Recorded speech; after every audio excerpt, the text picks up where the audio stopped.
immédiatement quelles sont les personnes présentes dans une foule? Je crois pas. Ça vous dit rien? Non. Bon, c'est très bien. Je ne peux pas vous parler de cela.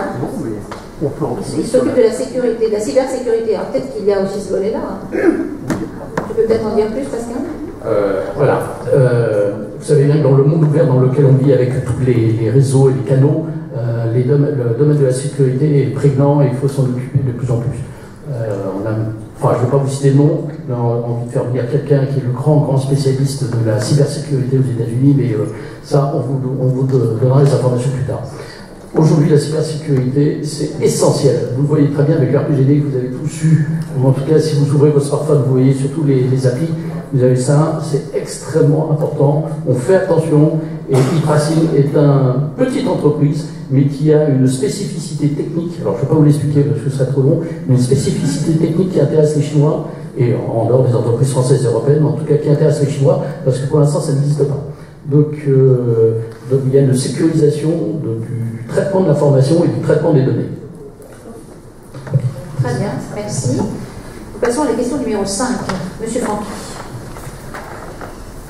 Il s'agit des conventions de mise à disposition individuelle d'agents pour l'exercice par l'établissement public territorial par Ouest la Défense des compétences obligatoirement transférées.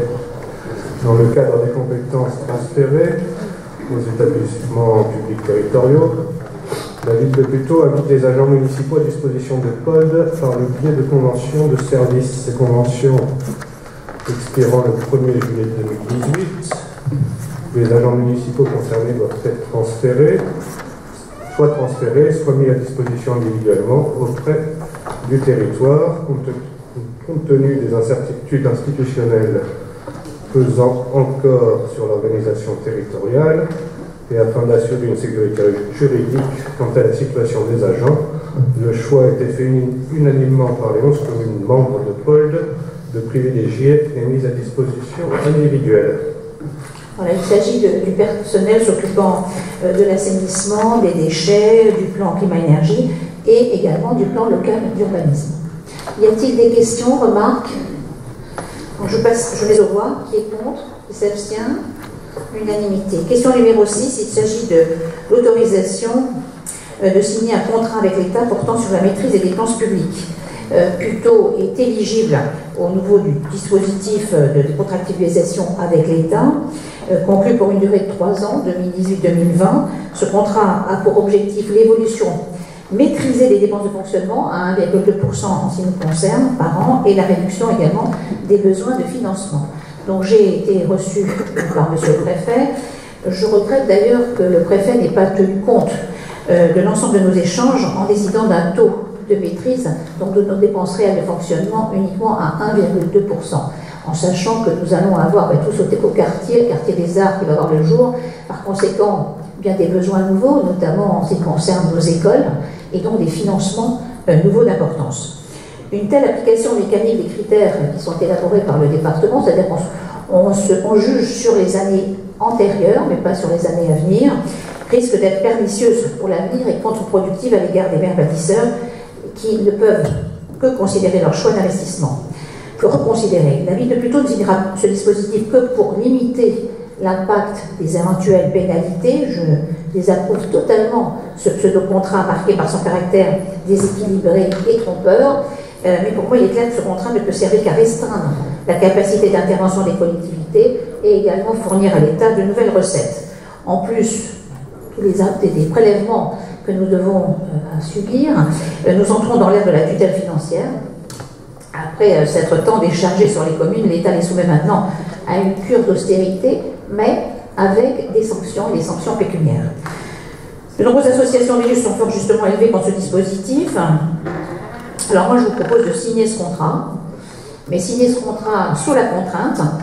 En refusant de signer, nous risquerions une pénalité financière de 100%. Donc je suis bien obligée de regarder la réalité en face et donc de signer ce contrat avec l'État. Y a-t-il des remarques, des questions? Pardon? Oui. Ah, Mme Verdier avait posé une question. Alors, quelle était votre question, Madame Marie? Alors, je vous ai écrit effectivement hier soir, mais on va le retrouver un peu dans mon commentaire d'aujourd'hui. Donc, moi, j'ai plusieurs remarques sur ce dossier. Donc il y avait effectivement des éléments de modulation que prévoyait la loi. Je ferai une remarque quand même sur la modulation qui était possible sur l'évolution des charges entre 2014 et 2016. Je constate et je fais remarquer effectivement que l'évolution de nos charges a été de moins 0,6% sur cette période passée, et on est exactement dans la moyenne des autres communes. Donc je voulais faire remarquer qu'on n'a pas fait spécialement plus d'actes de bonne gestion que la moyenne des autres communes sur cette période-là, en tout cas, qui n'était pas une période de forte construction encore entre 14 et 16.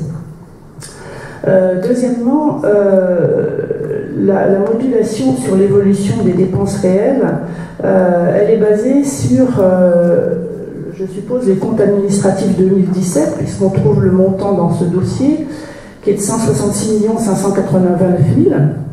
Or, dans le montant qui figure dans ces comptes administratifs que vous avez approuvés en 2017, le montant qui figure est de 188 059.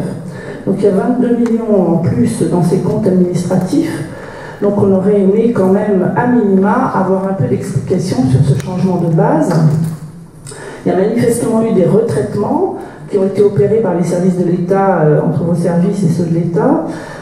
Donc la moindre des considérations quand même pour vos élus, madame, ça aurait été dans ce dossier de nous expliquer pourquoi ce montant que l'on retrouve dans le dossier n'est pas celui des comptes administratifs qui ont été validés en 2017. Donc ça faisait l'objet effectivement de mon mail d'hier. Et la troisième remarque, toujours dans ce dossier, est fixé effectivement le cadrage à 1,2% d'augmentation pour 2018. Donc, qui donne un montant pour les dépenses réelles de fonctionnement de 168 588 000. Vous avez validé un budget 2018, toujours présenté au mois de mars, qui faisait 198 574 000.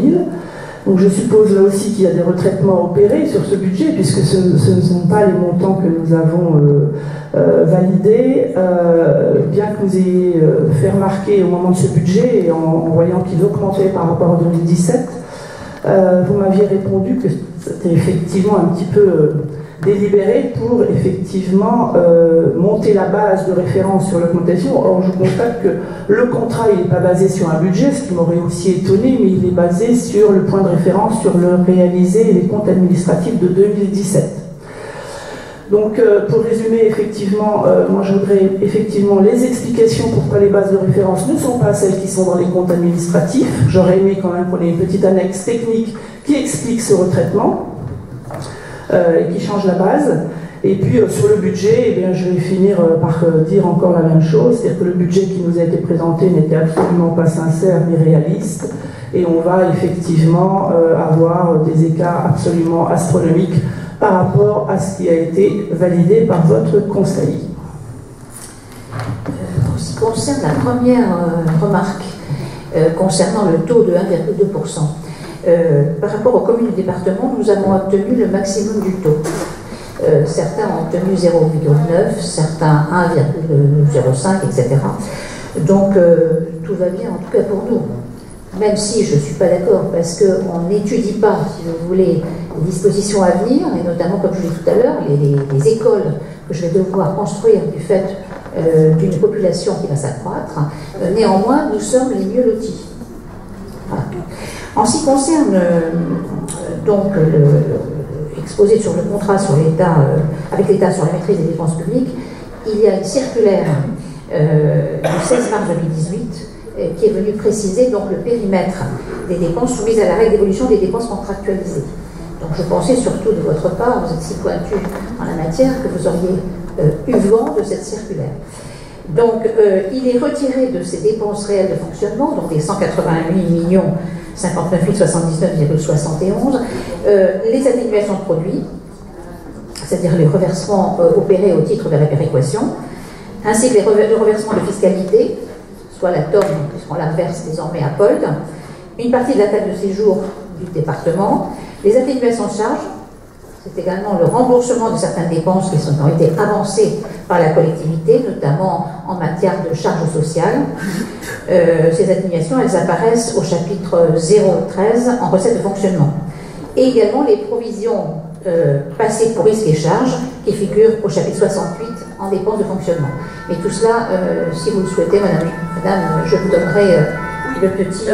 J'aimerais bien voir ça sur 2017 et sur le budget 2018 pour qu'on puisse suivre effectivement. Oui, c'est exactement la même chose. Oui, c'est exactement la même chose. Ce serait bien d'avoir les montants. Bien, je peux les donner si vous voulez. S'il vous plaît. Oui. Par écrit. Oui, par écrit. Voilà. Je voulais vous dire également que la circulaire dont je vous parle, elle est visée dans la délibération. Hein.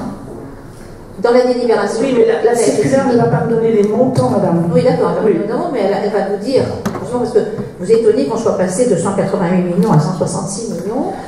Donc, vous saviez déjà qu'il y avait des atténuations qui allaient se produire. Ce qui m'étonne juste, c'est qu'on garde la même dénomination. La dénomination dépenses réelles de fonctionnement, c'est une dénomination qui est effectivement utilisée et très formelle, qui fait partie des comptes administratifs. Donc à partir du moment où on les retouche, on les retraite, ça mériterait quand même un tout petit peu d'informations supplémentaires. Mais ça, il faut demander à l'État, la circulaire. Ah oui, non, mais moi je ne peux pas tout inventer. Hein. Non, madame, je ne demande pas d'inventer, je demande d'informer vos élus. Non, mais bien sûr. À minima, quand même, on pourra avoir quelques éléments d'information, de compréhension. Si vous voulez, je donnerai à tous les élus, effectivement, cette répartition des dépenses réelles de fonctionnement et également, si vous le voulez, ce que ça donne sur le BP 2018. Oui, volontiers, parce que j'espère quand même qu'on pourra éventuellement participer un petit peu à ce suivi. Bien sûr, c'est d'accord. Je mets au voix, qui est contre, qui s'abstient.